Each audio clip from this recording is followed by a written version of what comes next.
आम 7 वर्ष भितर एमती रिलेशन चलथिला। छात उपरे चलीथिला रोमांस। दुई प्रेमी जुगलंक देहरे नथिला गोटिए भी पोशाक। पूरा उलग्न होई देह सुख नेबारे मज्जी जाइथिले दुई प्रेमी जुगल।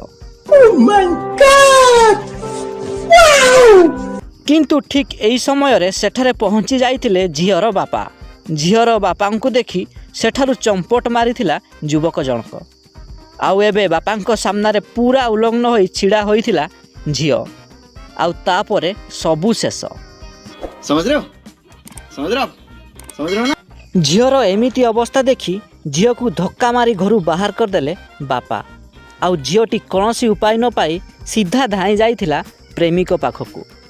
ठीक एई समय रे प्रेमिक देखाई देला निजर असल रूप।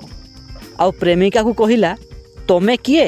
मु तुमको चिन्हिनी, मु आगरू भी केबे तुमको देखिनी। नकले का मैरिज करबिनी, ता छडा का मैरिज करबिनी, जदी बाहा तांको नहल नै विषय मत। एमिति एक घटना घटिछि केन्द्रापड़ा जिला निकिराई थाना अंतर्गत ललित साही रे।